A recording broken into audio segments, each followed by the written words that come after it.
Hey y'all, Dennis here, Muddy Water Search and Recovery. I mentioned just the other day that we've had multiple new cases come in, and I'm going to do the case layouts for these. There are 13 cases that I want to kind of hit on right now. So let's go ahead and jump into that. First, we have Sherry Truesdell. Sherry went missing from Winston-Salem, North Carolina on June 13th of 1970. She was 14 years old when she went missing. The flyer that I am looking at right now, I did print a flyer out. It says, "My case, like many others, has been swept under the rug and barely talked about, but I won't be silenced anymore. Sherry was last seen at the mall where she bought donuts, made a payment on her mother's charge card, and was last seen leaving the department store at 4:30 p.m. 4'2", 75 pounds. She was wearing a blue shirt, blue bell-bottom pants, a lady's watch with a black leather or plastic band, and pentagon-shaped aqua-colored earrings and brown loafers. Again, she went missing June 13th of 1970. That has been a very long time, but let's do everything we can to help bring Sherry home. Next, we have John Dudding, who also goes by JP. His last date of contact was January 28th of 2023. The last known location is his residence in Willow Springs, Missouri. He does have a tattoo of a horseshoe on his left arm. He has grayish colored hair, blue eyes, 130 to 140 pounds, 59 years old when he went missing, 5'8" to 5'9". He was found missing after no usual contact. His residence was set on fire, and all the usual belongings that he would have taken with him was still in the residence, including his cell phone and his wallet. That is interesting. I will admit, I just read that part. I did not see that earlier, but very concerning, a lot of things in this, and we're going to do everything we can to help bring John home. Next, we have Kenneth Reed, and I know I am going to mispronounce this city. Shuqualak, Mississippi is where he is missing from since February 22nd of 2023. He was 30 years old when he went missing, 5'8", 240 pounds, black hair, and brown eyes. He does have multiple tattoos. He has a spider on his left chest, Kenwood on his upper back and lower arm, a tribal on his upper right arm, Almighty across his fingers, and Margaret, Little Mike, and Wendy on his forearm. Kenneth does suffer with a medical condition that may impair his judgment. He was last seen wearing a short-sleeved hunter green t-shirt, black sweatpants, and black slides around 10:30 a.m. in the 6,000 block of Lime Street in Noxubee County, Mississippi, leaving a family member's home. He was driving a blue 1998 Chevy Silverado truck with Mississippi license plate NX1265. However, his truck was later located abandoned near the intersection of Mahorner Road and Paulette Road in Shuqualak community. He has not been seen or heard from since. So, guys, a lot of concerning things here. In any time that a missing person suffers with a medical condition that may impair their judgment, that is very concerning. So let's do everything we can to help bring Kenneth home. Next, we had Dylan Stopp, missing from Meade, Oklahoma, since January 28th of 2024. Dylan is 13 years old, 6 foot tall, 150 pounds. He's got red or auburn hair with green eyes. He is listed as a missing endangered teenager that went missing from Meade, Oklahoma.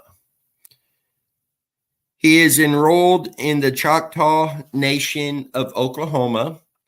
Very, very little information on his case, but we will continue to look into this, dig into this, and do everything we can to help bring Dylan home. Next, we had Thomas Diaz, missing from Myrtle Beach, South Carolina, since May 11th, 2019. He was 36 years old when he went missing. He is 5'9" to 5'10", 160 pounds, sandy hair, and brown eyes. He has his right eyebrow pierced and has gauges in both of his ears. His hair he usually wears in a ponytail that could be down his back. He may also go by the name Tommy. He was last seen wearing a gray tank top and black shorts with green stripes on the side while riding a black bicycle made by Giant. It is reported that he was heading to New Orleans from Wilmington, North Carolina with friends on bicycles. His friends and him had checked out of the Sand Bucket Motel on Ocean Boulevard in Myrtle Beach, where they stayed from May 7th of 2019 through May 11th, 2019. They had stopped in Myrtle Beach and met up with 2 other individuals. It is reported that they got separated from Thomas. It was also reported that he was last seen arguing with his friend outside of Old Chicago Pizza in Morrell's Inlet, where his friend was arrested and Thomas rode off on his bike. His phone had been going straight to voicemail, and he has not been on social media since 2018. Law enforcement has checked out tips and possible places. However, they have not been able to locate him. It is reported that it is possible he may have left South Carolina and changed his name. So a lot of stuff going on with this case, and we will continue to dig into this and do everything we can to help bring Thomas home. Next, we have Margaret Chancey, missing from Texarkana, Texas, since October 20th, 1987. She was 24 years old when she went missing, 5'6", 125 pounds, blonde hair, and hazel eyes. She may use the last name Latimer. It is believed that she was headed to her apartment, but she apparently never made it there. After she missed 2 subsequent shifts at the hospital, her co-workers reported her missing. She was driving a red 1983 Pontiac Fiero, license plate number MXB670. And that vehicle has not been found. Despite an extensive investigation and search in the weeks and months following her disappearance, nothing provided any viable clues. And sadly, there has not been any new leads on Margaret's case in years, and it is still unknown what happened to her. At the time of her disappearance, she was last known to be wearing a blue and white striped blouse with a matching skirt or pants, a long gold chain necklace with 2 attached children's gold bands, and a watch that she always wore with name of family member Carol Sewell engraved on the back. I believe one of the other teams done a search in this case not long ago. I want to say it was Nug and Adam Brown. Don't hold me to that, but we will definitely be looking into this case and doing what we can to help bring Margaret home. Next, we have Janiah Williams, a 15-year-old girl missing from Des Moines, Iowa, since July 26th of 2023. 5'3", 126 pounds, brown hair, black eyes, and I don't have a whole lot of information on this case as of yet, but we are going to continue digging into this, and let's do everything we can to help bring Janiah home. Again, we're talking about a 15-year-old girl here, so let's do everything that we can to bring her home. Next, we have Stacy Peterson, 23-year-old lady missing out of Bolingbrook, Illinois. She was last seen on October 28th of 2007. Again, 23 years old when she went missing, brown hair, brown eyes, 5'2", 100 pounds. This one, we do have a lot more information into what went on, including potential suspect who's, I believe, been charged with the murder of a previous wife. We are going to be doing an open discussion live feed on this case very soon. There's a lot in this one. I have reached out to family. I did get a voicemail that I got the other day from a family member, so we will be in contact.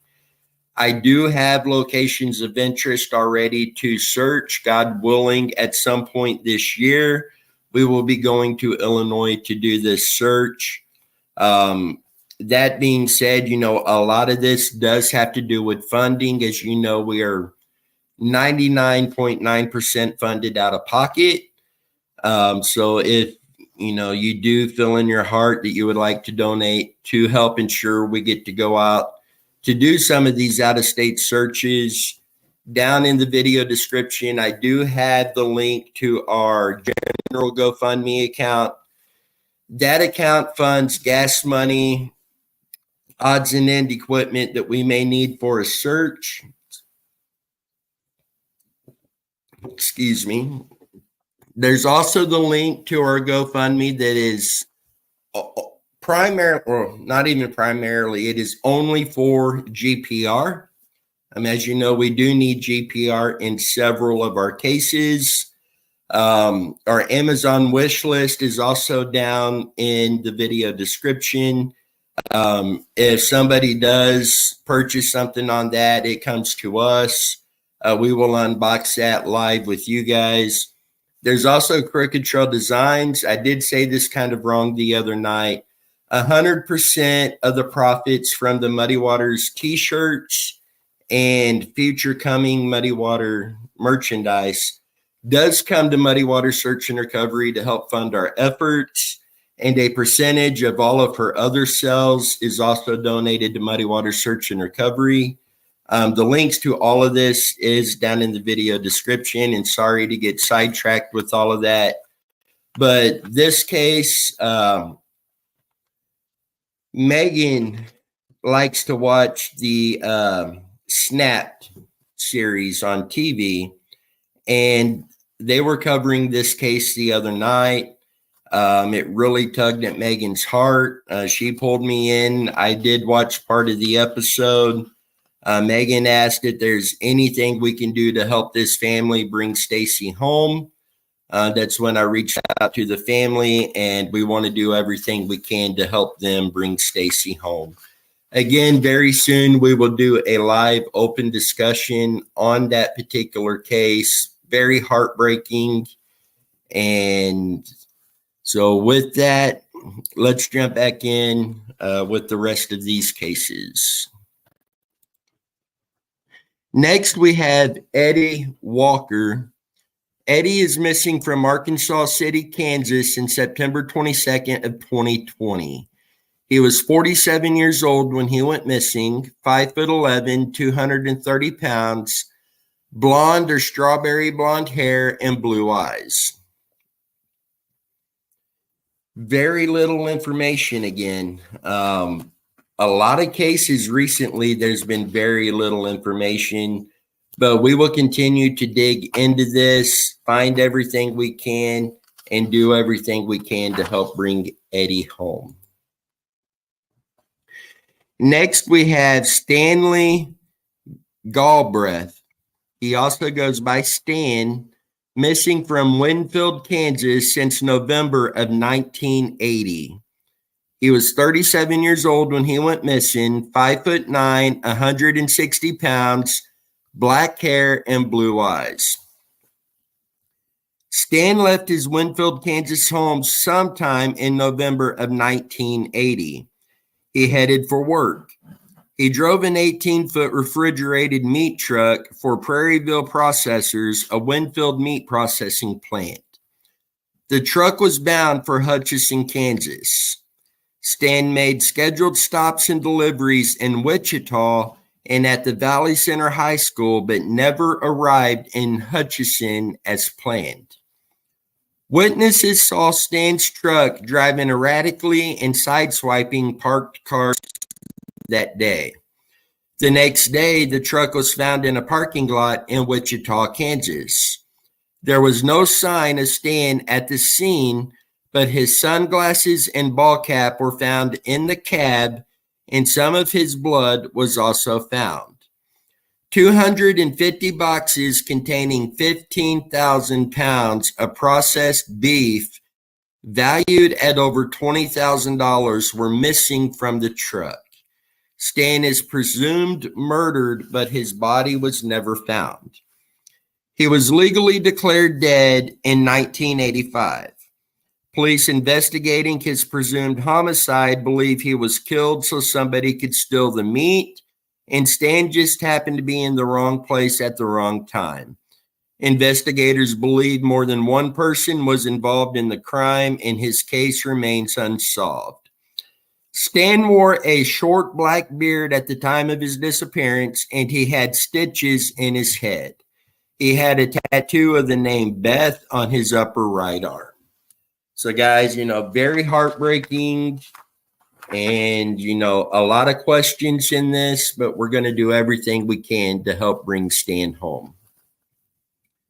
Next, we had Jeffrey Andes, also missing from Winfield, Kansas, same place Stanley's missing from, since December 28th of 2005. He was 36 years old when he went missing, 5'10", 180 to 200 pounds, brown hair and green eyes. Jeffrey said he was driving to Chicago, Illinois to visit an unspecified friend.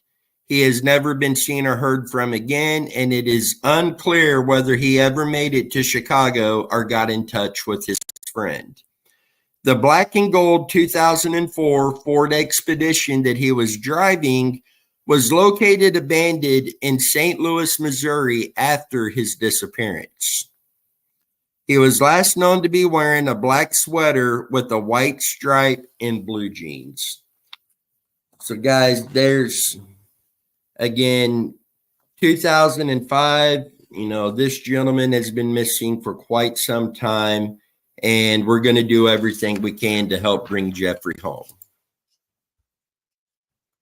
Next, we have Matthew Hollett. Matthew is missing out of Des Moines, Iowa, last seen December 4th of 2019.